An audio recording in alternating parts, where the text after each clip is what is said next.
Salut les Budokas, j'espère que vous allez bien. Aujourd'hui je suis sur Paris, j'en ai profité pour retrouver l'équipe de RJ Lafont pour passer un petit moment, étant donné qu'on a fait le documentaire ensemble qui va pas tarder à sortir, et un échange arts martiaux philippins à Arniscali avec la méthode de Lafont. Voir ce qu'on peut retrouver de commun, en plus de l'esprit de partage. L'arme emblématique des arts martiaux philippins, pour nous, c'est la canne en rotin qui fait 72 cm. Et on remarque de suite en fait que la vôtre, c'est pas du tout la même. Un petit peu plus longue en effet, dans les 80 cm, mais ça dépend de la taille du combattant, puisqu'elle s'adapte à sa taille, à sa morphologie.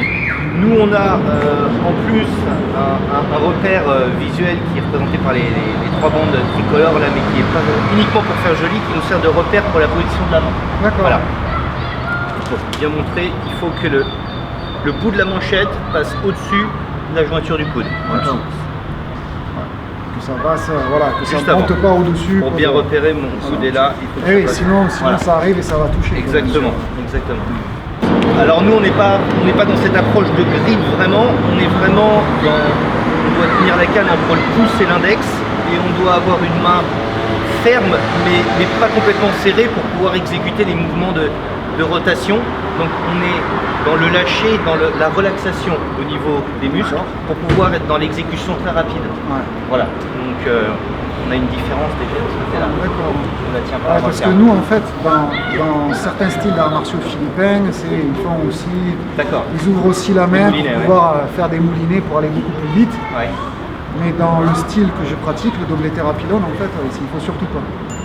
Parce que dans notre approche combative, en fait, c'est dès qu'on va ouvrir la main et qu'on voit que l'autre ouvre la main, on va juste faire un éclat, un coupé, pour lui faire lâcher la canne. En fait, pour le désarmer. Donc c'est pour ça qu'on tient l'arme.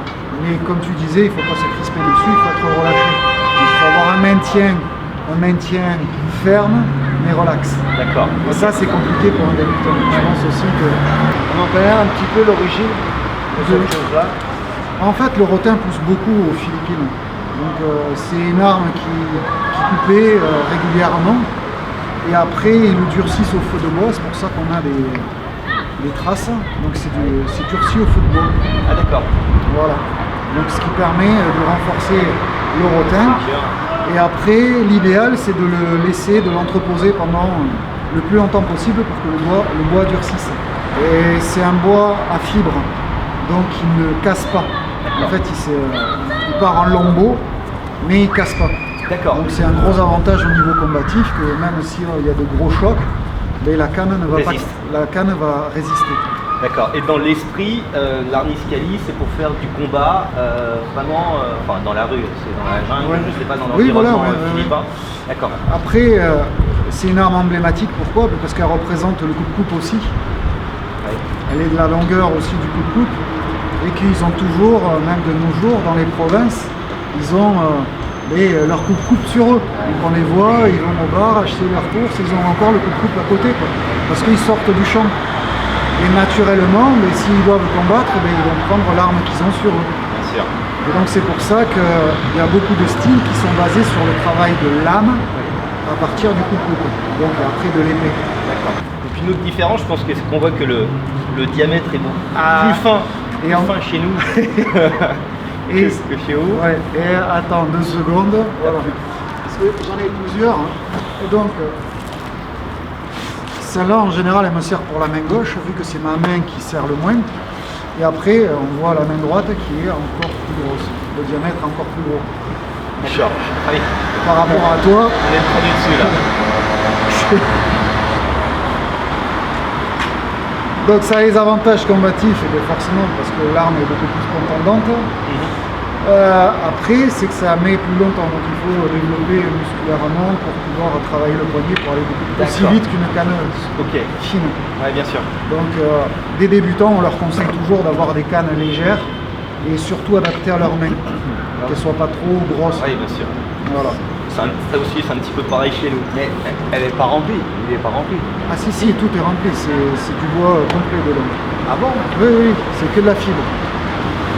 C'est la fibre de bois, c'est un bois qui est fibré. Donc, tu vois, là on le voit, tu vois, c'est un bois qui est fibré. C'est pas un bambou. Ah, d'accord. Le bambou est creux et le rotin est plein.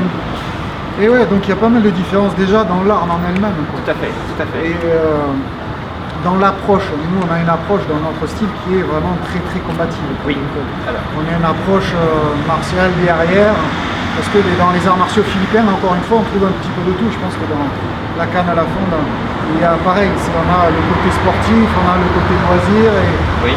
et nous notre style est vraiment développé sur le côté combatif. Tout à fait. Alors nous l'approche est un petit peu différente parce que la canne c'est lié à la canne à fonte, c'est de la canne à fonte qu'on fait, c'est lié à la savate Lafont qui est normalement historiquement un dérivé de l'escrime. Donc Maître Lafont était un professeur d'escrime à l'origine et il a bien évidemment gardé cet esprit d'escrime dans la pratique de la canne, qui nous sert pas forcément comme un moyen de défense dans la rue. Le moyen de défense dans la rue, c'est plutôt ce qu'il a développé à travers le parapluie, donc des instruments qui sont plus rigides dans leur forme.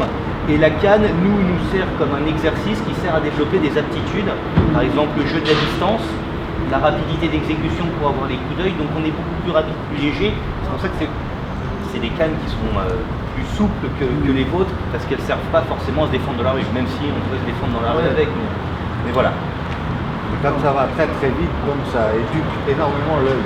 Ouais. Ça habitue l'œil à la vitesse.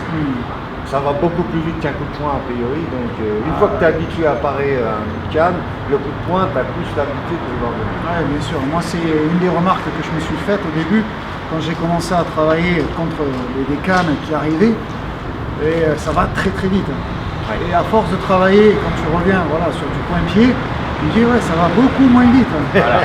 Ça va beaucoup moins vite.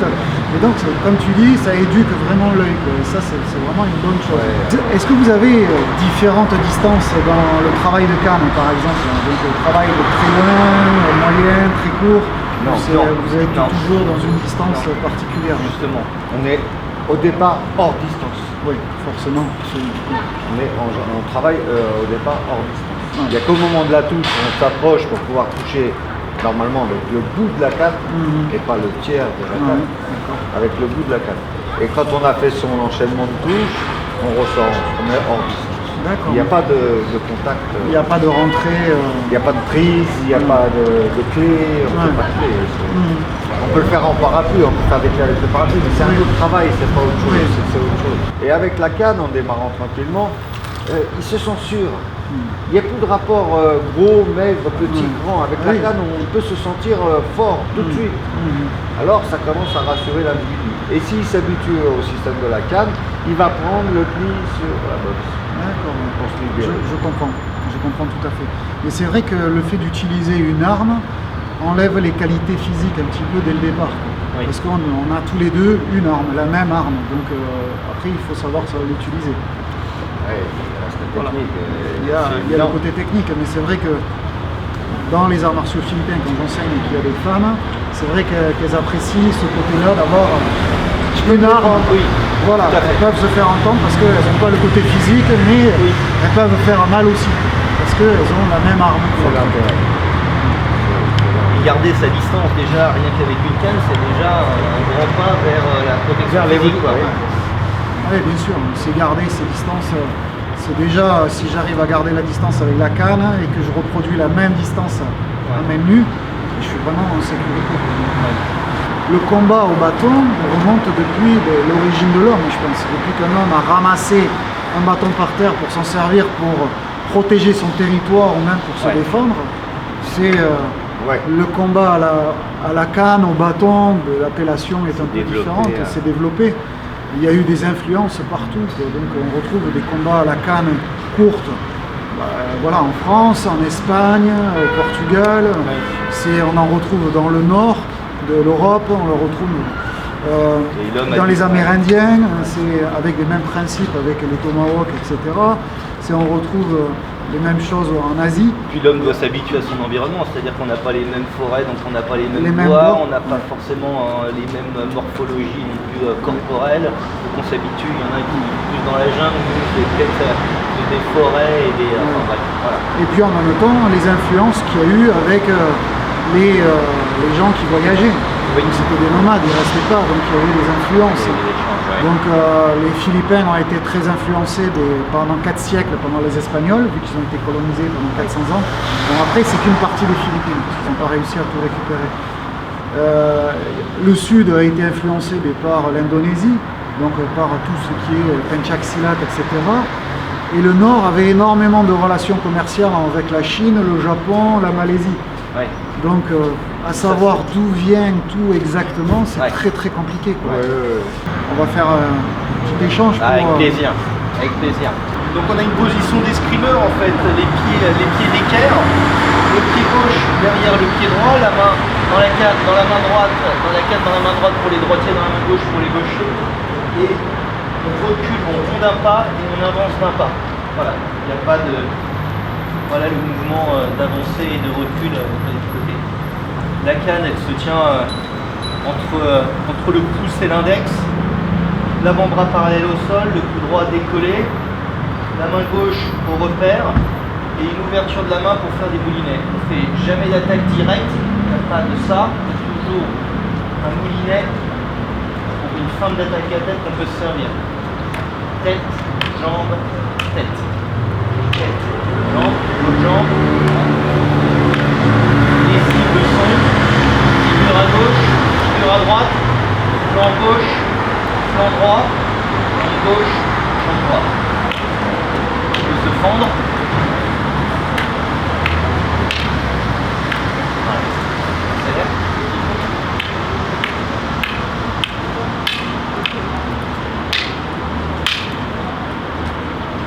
Voilà. Le but est d'être très léger, on ne fait jamais d'appui fort, parce que sinon on tombe, on s'appuie, on se fait monter très rapidement. Tandis que si on reprend l'appui rapidement, on peut tout de suite repartir ailleurs. Voilà. Et en termes de parade, on est sur toujours en garde, tierce à droite, donc on a le vocabulaire de l'escrime, avec la pointe dans le repère de l'adversaire à peu près. Et vu que les attaques sont très rapides, les défenses doivent l'être aussi, donc c'est des mouvements très courts. Peut-être que si on se met de face, on voit un petit peu mieux, mais c'est un simple balancier du poignet avec la pointe de la canne qui bouge un minimum. Pareil pour les parades en quinte à la tête. Voilà, je tends pas le bras pour perdre du temps. Elles ne sont pas pisotées, elles sont vraiment droites pour être efficaces le plus rapidement possible. Et c'est un simple... La main remonte très rapidement. Et si j'ai toujours la main ouverte, je peux repartir très rapidement de mon côté. Voilà. Le combat, bien sûr, ne reste pas là sur place, c'est juste pour la vidéo que pour rester sur place. Exactement. Donc, ce que je disais tout à l'heure au début, c'est-à-dire qu'on avance, on rond, et on peut aller de côté, avec toujours cette contrainte. Si on va à droite, pied droit en premier, pied gauche ensuite, et tout dans le contrôle. Donc, par exemple, une fin d'attaque à la tête pour attaquer figure, fin d'attaque à la tête, armée figure, vous voyez là encore le mouvement d'armée est très court. J'ouvre ma main, je viens tirer. Donc là, il n'y a pas de position de main où je la tiens à pleine main et je me torsionne parce que dans ces cas-là, on se déséquilibre complètement. Et le deuxième inconvénient, c'est que c'est très peu précis. Vous voyez, normalement, je suis censé toucher exactement la tempe comme Stéphane. Donc si je fais ça, je tombe. Tandis que si j'ouvre bien ma main, c'est l'axe de mon bras qui arrête ma canne. Donc je suis extrêmement précis. Si je ne veux pas toucher sa tempe, je peux baisser et attaquer son flanc, et c'est le même mouvement si je veux attaquer sa jambe. Deuxième avantage, en étant très souple, je peux l'arrêter à n'importe quel moment pour faire une feinte. Supposons que j'ai mal fait ma feinte et qu'il ait anticipé mon attaque, je peux l'arrêter et repartir très vite. Si je la lance comme ça, je suis obligé d'aller jusqu'au bout de mon mouvement et je suis arrêté par mon articulation. Voilà. Voilà, au contraire, je peux vraiment aller au bout si je veux. D'accord. En fait, nous, comme tu disais, tu vois, tu as ton moulinet pour pouvoir déclencher en fait ton attaque. Et nous, en fait, on a un petit peu le même mouvement, c'est une prise d'espace et une gestion d'espace et de mise en mouvement. Mais donc, dans notre style, on appelle ça paro-paro. D'accord. C'est paro, ça s'écrit. Paro. Mais ça a le même principe en fait de pouvoir mettre en mouvement dès le départ. D'accord. De ne pas partir figé et hop, j'attaque. D'accord, ok. Et donc Une fin plus corporelle, quelque part. Oui, c'est déjà, voilà, c'est déjà, il y a le mouvement. C'est comme ça va partir. Voilà. Parce que majoritairement en arts martiaux philippins, à la base, c'est quand on est là, ici, dans notre distance, si tu peux te mettre aussi, pareil, voilà. Si je suis ici, je vais bouger, je ne vais pas essayer de faire ça. D'accord. Ce que je vais essayer de faire, en fait, c'est ça. D'accord, tu vises les mains. Je vais viser, en fait, les mains. D'accord, parce qu'on part dans le principe que si je te désarme, après, je peux te frapper la tête. C'est plus facile, en effet. Donc, en fait, l'approche est pas... Voilà, tu vois. D'accord. C'est le mouvement, il va être de toujours d'abord viser la main pour pouvoir après redescendre. Et ça, c'est une grande différence. Parce que là, moi, j'y arrive pas, mais toi, tu y es quasiment. Oui. Mais par contre, ta main, j'y suis dessus. Et ça, voilà. Et nous, dans notre approche, c'est ce qu'on va essayer de faire. D'accord. Donc après, on peut essayer de lancer et après rechanger. Donc pour le faire réagir, parce qu'il sait que j'essaye. Bien sûr, on essaye de chercher par exemple de venir, tu vois, sur la main. Et là, ils viennent, et là, on vient, on repart. D'accord. Et ça nous permet d'avoir des moulinets, comme tu appelles, pour pouvoir en fait juste bloquer un petit coup pour le faire réagir. Et après, on envoie la deuxième derrière pour... Vu que vous êtes en bout de manchette, vous faites des moulinets plutôt avec la main plutôt fermée. Exactement. Voilà. Exactement. Nous on a cet équilibre qui est par le poids du coup de la manchette qui nous permet de lancer la canne et elle tourne toute seule et elle peut être récupérée. Ça on le fait pas. En fait, on peut la tenir ici. Et ça, c'est ce que je te demandais tout à l'heure par rapport aux distances. Et c'est une grande différence, c'est que nous, le combat commence toujours loin. Mais on peut se retrouver dans des situations où je viens ici et tu vois, je me retrouve et je vais venir ici. Et je vais rentrer. Parce que je vais me retrouver dans des distances qui sont dites, là on est un medio corto, parce qu'on est court. On se retrouve dans une distance où je suis acculé contre un mur.